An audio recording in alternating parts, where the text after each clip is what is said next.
Singhu border आपको लिए चलते हैं। कुंदन सिंह लगातार वहां पर मौजूद हैं। कुंदन, आपसे सवाल यह है कि 11 बजे सिंघू बॉर्डर पर किसानों की बैठक होनी थी, क्या हुआ उसका? देखिए, बैठक का बिल्कुल जो नतीजे हैं बहुत साफ है। उनका ये कहना है कि जिन्हें भी बात करना है वो यहाँ पे आकर बात करें और वो साइनबाग की तरह कोई भी आंदोलन नहीं चलाना चाहते कि एक जगह पर आइसोलेट होकर बंद हो जाए और सरकार के कानों पर जू नहीं होंगे। लेकिन एक महत्वपूर्ण बात मैं आपसे साझा करना चाहूँगा, वो न्यूज़ स्टोरी हम आपको ठीक थोड़ी देर बाद दिखाएंगे। लेकिन हमने बहुत सारे किसानों से बातचीत की, उनका कहना था कि वो 11 बार दिल्ली में आके सरकार के वादों से धोखा खा चुके हैं जो, और उन्हें पिछले कर्म का जिक्र किया कि वो पिछले बार जब आए थे तो खुद रामलीला मैदान में उनसे कृषि में उस वक्त के तत्कालीन कृषि मंत्री राधा मोहन सिंह ने सिग्नेचर किया था और कहा था कि वो स्वामीनाथन कमेटी की रिपोर्ट के आधार पर उन्हें मुआवजा देंगे और काम करेंगे और नियम लागू करेंगे। लेकिन आज जो कानून आया उनके लिए बिल्कुल काना कानून है और बहुत साफ कहना था कि कम से कम जो हालात थे उससे पुराना वाला सिस्टम में बेहतर था। यानी एमएसपी सरकार खुद खरीदारी करती थी और सरकार खरीदारी से कम किसान इस बात के लिए आश्वस्त होता था कि उसकी जो फसल है वो एक सर्टेन रेट पे बिक जाएगी। और मैं आपको बताऊं कि इस पूरे आंदोलन की जो धुरी है, जो केंद्र बिंदु, वो पंजाब हरियाणा इसीलिए है क्योंकि यहाँ पे सरकारी खरीदारी होती है, यहाँ पे मंडी व्यवस्था कायम है और उस सरकारी खरीदारी का कम से कम फायदा इन किसानों को जरूर होता। लेकिन वहीं दुर्भाग्य से इस देश के दूसरे राज्यों की बात करें, उत्तर प्रदेश की बात करें, मध्य प्रदेश की बात करें, बिहार की बात करें, बंगाल की बात करें, कमोबेश पूरे देश की बात करें, मात्र 6 से 7% सरकारी खरीद होती है और उसमें बहुत बड़ा स्टेक पंजाब और हरियाणा का। और उन्हें अब डर लगता है कि ये भी खत्म हो जाएगी तो कम से कम जो इंश्योरेंस था वो खत्म हो जाएगा। वहीं दूसरी बात, ये लोग उस वक्त का जिक्र करते हैं जब हरित क्रांति के बाद पंजाब और हरियाणा ने देश का पेट भरने का काम किया था और कहा था कि तब हमसे आपने अपील की थी, आपने कानून लाया था, हम आपको देते थे, लेकिन आज आपका पेट भरा हुआ तो हम किस ओर जाएं, किस तरीके से जाएं। तो कुल मिलाकर ये मामला इतना सीधा नहीं है। सरकार अपने तरीके से व्याख्या कर सकती है। सरकार एक बार फिर 3 तारीख को बैठक में अपने तरीके से समझाने की कोशिश कर सकते हैं। लेकिन जो किसानों के मन में शंकाएं हैं, किसानों के मन में आशंकाएं हैं और सरकारों का जो वादा बहुत अहम कह रही है और न्यूज़ 24 भी लगातार इस बात को कहता आ रहा है कि अगर केंद्र सरकार ये कहती है कि ये केंद्र का कानून एकदम सही है, एकदम राइट है किसानों के लिए, तो फिर किसानों की बात सुनी जाए, उनकी जो शंकाएं हैं उनको दूर किया जाए, उनको ये समझाया जाए, बताया जाए, विश्वास दिलाया जाए कि ये कानून किसी भी लिहाज से उनके लिए खराब नहीं है। आप बने रहिए कुंदन सिंह मेरे पास। फिर से आपको लिए चलते हैं ग्राउंड जीरो पर, जहां पर न्यूज़ 24 के तमाम संवाददाता मौजूद हैं। एक बार मुझे निरंकारी ग्राउंड का वहां पर रुख करना होगा। वहां पर प्रशांत देव लगातार मौजूद है। प्रशांत, जरा उस ग्राउंड की हलचल मुझे दिखाइए, क्योंकि पीएम मोदी ने बहुत बड़ी बात मन की बात में कही है कि इस नए कानून ने नए अधिकार दिए हैं, नए अवसर दिए हैं किसानों को। जी विपनेश, प्रधानमंत्री ने अभी भी मन की बात में जो बात कही है, क्या उससे इत्तेफाक किसान रखता है?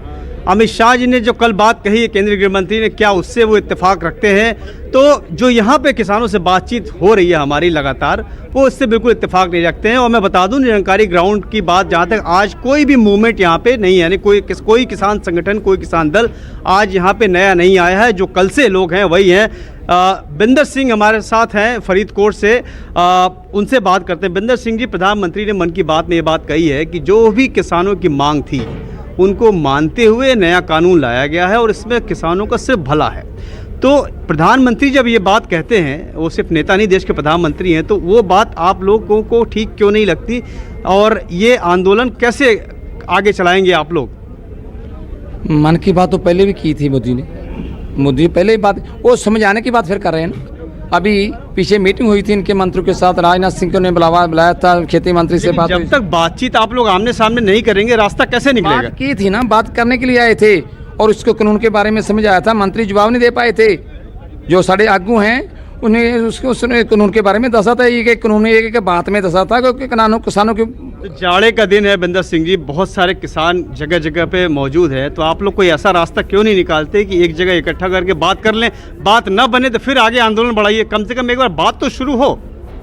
आप लोग अभी जो अब क्या मीटिंग का कुछ अपडेट है, जो आपके लीडर्स मीटिंग करने वाले थे उस पर कोई अपडेट है? मैं ये न्यूज़ 24 की तरफ से हमारी भी अपील यही है कि कम से कम बात तो आगे बढ़े, तब समझ में आएगा कि बात कोई मान रहा है या नहीं मान रहा है। बात आगे बढ़ ही नहीं पा रही है। बात किसने करनी है? सरकार ने करनी है ना बात, तो करें हमारे लीडरों के साथ। ऑफर दिया तो है कि यहाँ पे आ जाइए, बात कीजिए। मेरी बात सुनो, सभी लाखों लोग क्या करना है, बात लाखों लोगों की करनी है कि हमारे लीडरों के पास करनी है, लीडरों से बात करें बस। जी विप्रेश, बात वही है कि बात शुरू ही नहीं हो पा रही है, इसलिए समझ में नहीं आ रहा कि बात कोई नतीजा निकलेगा या नहीं निकलेगा। किसान अपनी जगह पे डटे हुए हैं, दोनों तरफ से जो किसान आज जगह जगह अलग टेबल पर बैठना होगा, गंभीरता से विचार करना होगा, तभी कोई मसला हल होगा। मैं लौटूंगी, मुझे गाजीपुर बॉर्डर का रुख करना होगा। पवन मिश्रा वहां से लाइव है हमारे साथ। पवन, जरा वहां की तस्वीर मुझे दिखाइए, क्योंकि 11 बज चुके हैं, 12 बजने जा रहे हैं। क्या कुछ बदलता हुआ नजर आ रहा है? बिल्कुल विप्रेश, गाजीपुर बॉर्डर की तस्वीरें हम आपको दिखा रहे हैं कि लगातार यहां पर किसान का प्रदर्शन चल रहा है। पैरामिलिट्री फोर्स दिल्ली पुलिस के साथ यहां पर मौके पर मौजूद है और बैरिकेड यहां पर लगातार किया हुआ है। और आपको बता दें कि जो गाजीपुर बॉर्डर है एक अहम रास्ता है, हरिद्वार जोड़ने वाले, गाजियाबाद को जोड़ने का है, एलिवेटेड रोड को है, जो कि लंबा जाम यहां पर लगा हुआ है। और आम लोग खासे इस बात से परेशान हैं कि आखिर इसका विकल्प प्रशासन क्यों नहीं कर पा रहा है, क्योंकि आज शादी भी कई शादी समारोह हैं। आपको बता दें कि किसानों से जब हमारी थोड़ी देर पहले बातचीत हुई तो उन्होंने साफ तौर पे कहा कि प्रधानमंत्री मन की बात नहीं करते हैं, मन बहलाते हैं। जैसे अगर देखा जाए कि पंजाब से दूर से के किसान जो हैं दिल्ली बॉर्डर पर आ गए, उत्तर प्रदेश के तमाम किसान जो है उत्तर प्रदेश के दिल्ली बॉर्डर पर यहां पहुंच गए हैं, तो क्या वहां के प्रशासन ने क्यों नहीं बातचीत की, क्यों नहीं बातचीत करने का तरीका अपनाया, क्या मुख्यमंत्री ने क्यों नहीं बातचीत का तरीका यहां पर अपनाया? जब हम यहां दिल्ली बॉर्डर पर पहुंच चुके हैं तब इस तरह की बातें क्यों यहां पर निकाली जा रही है? क्यों कहा जा रहा है कि आइए मिलकर बात करें? जब हम वहां से अपने गांव से प्रस्थान किए थे वहीं पर हमारे साथ बातचीत किया जाना चाहिए था। अब यहां पर आकर के अलग अलग जो है, क्योंकि अलग अलग जत्था विपनेस यहां पर किसानों का, अगर आपको दूर से तस्वीरें दिखाएं तो अलग अलग जत्था है और अलग अलग किसानों के यहां पर जो है लीडर हैं, तो अलग अलग लोगों की राय भी है। कुछ लोगों का कहना है कि अगर प्रधानमंत्री ने इस बात से कहा है कि हाँ उनकी मांगे मानी गई है, बातचीत का तरीका, हल जो जरिया जो निकला है उससे वो ठीक है। कुछ नेताओं का ये कहना है कि नहीं, इससे वो खुश नहीं है, उनका इस्तेमाल किसानों का हुआ है। और जब भी बुरी ताकतें देश पे होती है तो जय जवान जय किसान का नारा लगाया जाता है। और आप देखिए पीछे जवान है और यहाँ पर किसान है। जवान और किसान अब जो है देश के जो है आमने सामने यहाँ पर डटे हुए हैं, भूखे प्यासे, कह रहे हैं कि जब तक उनके पास ऐसा सामग्री रहेगी। पर जुटे हुए हैं। कुल मिलाकर पवन ये है यहाँ पर हालात कि इस आंदोलन का असर चारों तरफ है। ठंड में किसान तो परेशान है ही, अन्नदाता मुश्किल में है और दुखद स्थिति यह है कि जवान और किसान आमने सामने हैं। एक हमारा अन्नदाता है, पेट भरता है, तो दूसरी हमारी रक्षा करता है और आज ये स्थिति है और आम जनता को तो परेशानी हो ही रही है। सरकार की अपील यह है, किसान आए, बात करें निरंकारी मैदान में, लेकिन किसान वहां जाना नहीं चाहते।